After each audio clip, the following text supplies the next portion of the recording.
The Val was a formidable weapon, realizing an 80% strike accuracy during the early Japanese conquests. The Val was so strongly built and so highly maneuverable that even with a fixed, spatted undercarriage, it could become a highly effective fighter once it had dropped its bombs.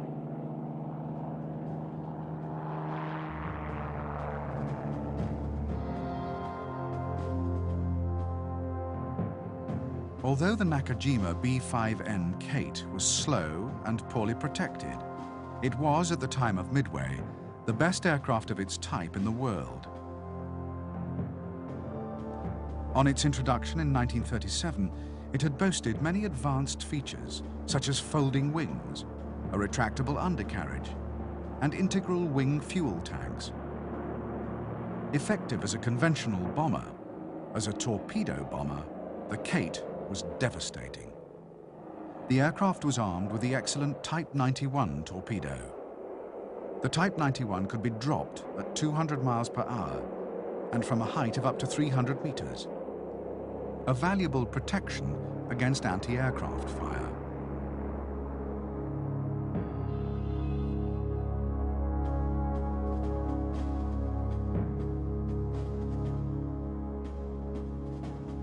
The naval pilots preparing for New Guinea and Midway operations were seasoned veterans of the attack on Pearl Harbor.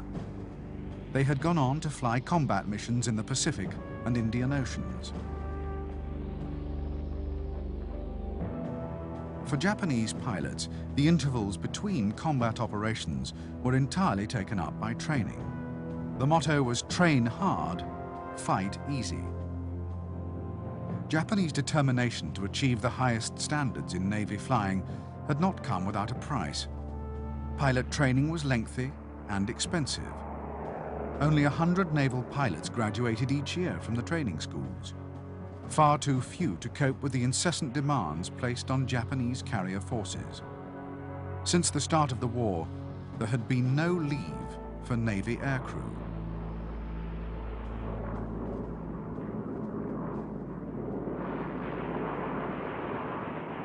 The training of Japanese sailors and flight deck personnel was, if anything, even more arduous than that undergone by their pilot comrades. The men were conscripts, hardened by harsh discipline, and ceaseless battle drill meant that a ship could be brought to action stations and a complete strike force launched within 5 minutes. During the heat of battle, a flight could be rearmed, refueled, and airborne again within 1 hour.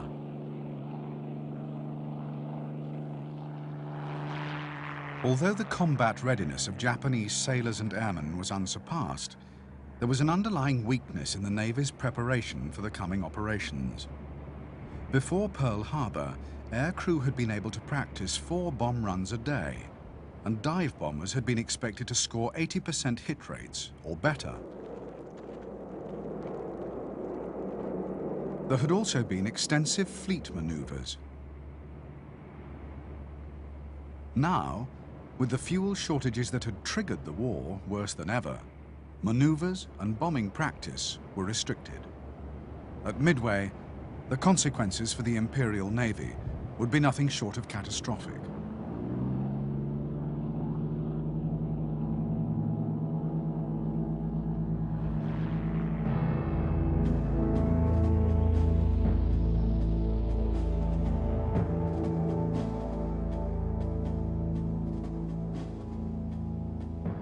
Soon after the attack on Pearl Harbor, it had become clear to senior American naval commanders that although the damage done was severe, it was far from the fatal blow the Japanese had intended.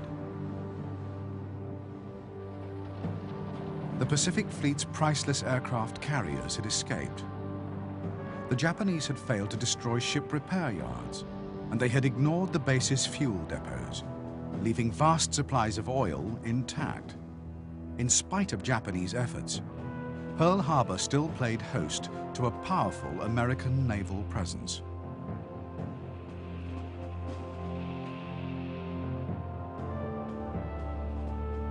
Hawaii was the base for the United States' 3 Pacific Fleet carriers, plus a 4th, transferred from the Atlantic Fleet.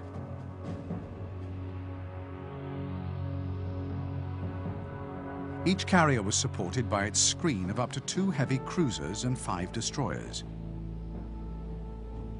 Nearly 20 submarines protected the waters around Oahu and Midway Island.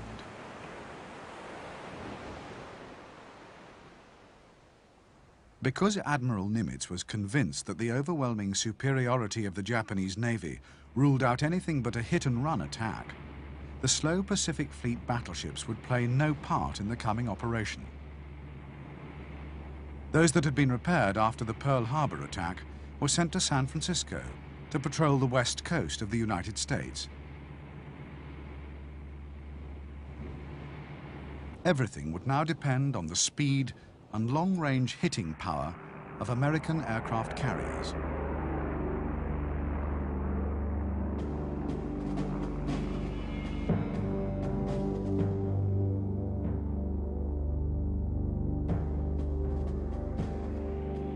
All 3 of the carriers that would take part in the Battle of Midway were of the Yorktown class.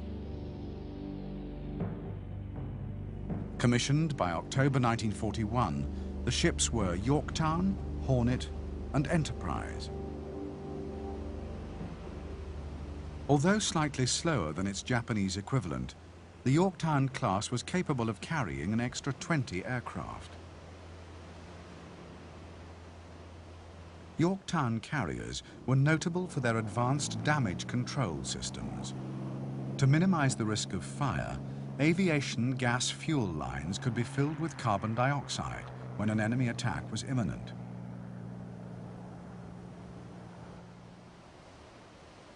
The carrier's decks were also specially designed for combat conditions.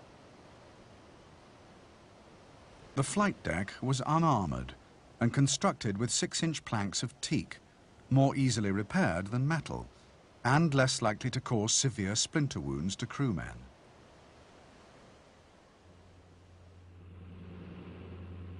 Unlike Japanese carriers, the Yorktowns were all equipped with radar, which could detect aircraft flying up to 30,000 feet and at a range of over 100 miles.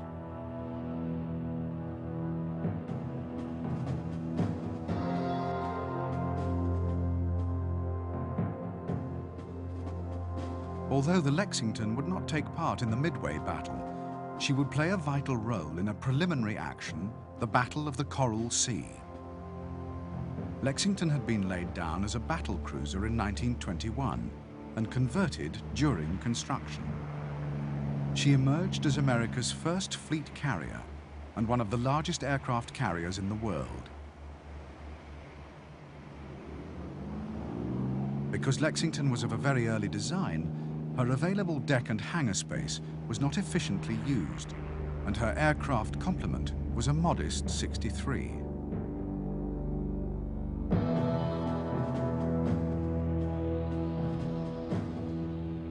Originally designed as a biplane carrier fighter, the Grumman Wildcat had been replanned on the drawing board as a mid-wing monoplane.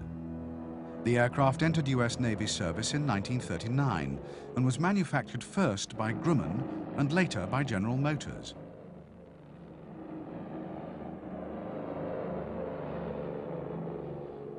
Powered by a Wright Cyclone 9-cylinder radial engine, the Wildcat was slower than its opposite number, the Zero. However, its maneuverability, heavy 6-gun armament, effective armor and rugged construction meant that Wildcats could often survive battle damage that would spell disaster for any other fighter. Nearly 8,000 Wildcats would see service in World War II.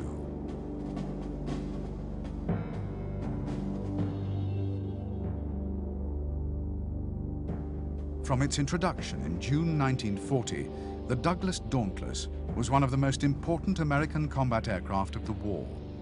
In the first half of 1942, the Dauntless saw more action than any other type.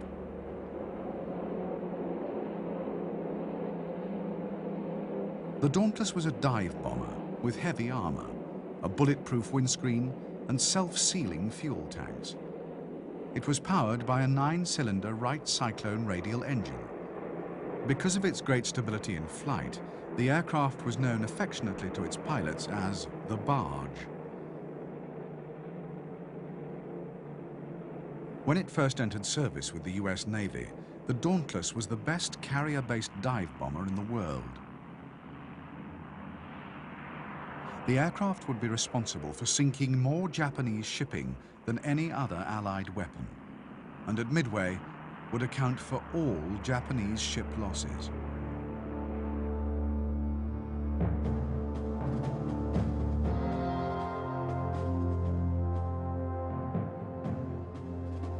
The three-man Douglas Devastator, America's first carrier monoplane, had entered service in 1937 and by 1942 was already obsolete. It was slow, lightly armed, and had a poor rate of climb. At Midway, Devastators would suffer appalling losses, and the battle would be the aircraft's last major action of the war.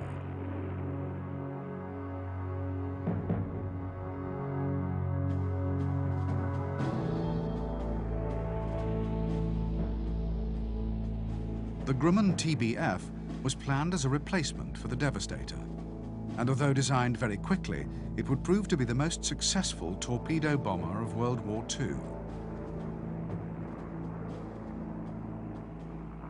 The TBF was a robust and powerful three-seater aircraft.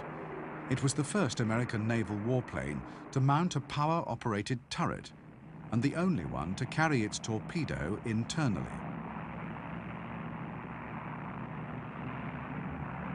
The TBF entered service early in 1942, but only 6 were available for the Battle of Midway. All were stationed on Midway Island. It would be the TBF's first combat action, and in memory of the men lost during the battle, the aircraft would afterwards be renamed the Avenger.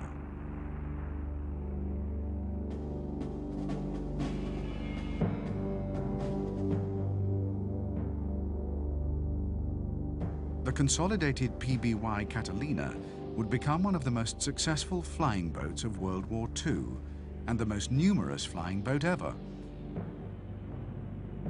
The Catalina was unique as the first flying boat to feature cantilever wings which needed no supporting spars. It also had stabilizing floats which could be retracted to form the wingtips in flight. The resulting aerodynamic efficiency made for speed and long range.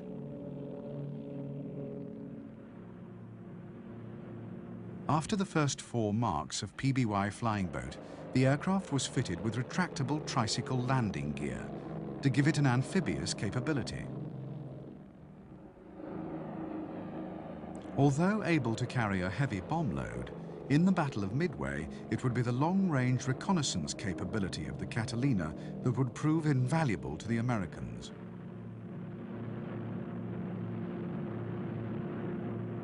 During the battle, Catalinas would also save the lives of many ditched American flyers.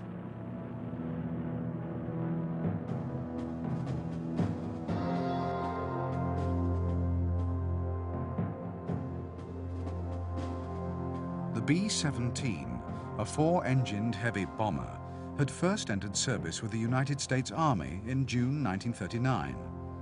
Although the aircraft would win fame as a strategic bomber, for political reasons the original specification was for a long-range anti-shipping weapon, the role it would in fact play in the Battle of Midway.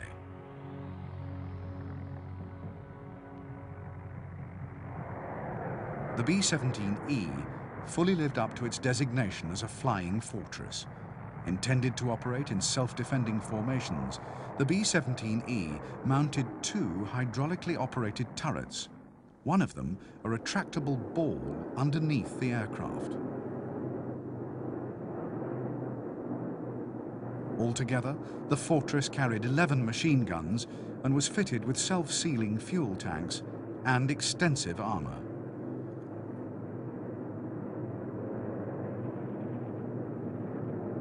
For such a large and powerful aircraft, the B-17 had a low wing loading and even with heavy combat damage was more likely to get its crew home than any other comparable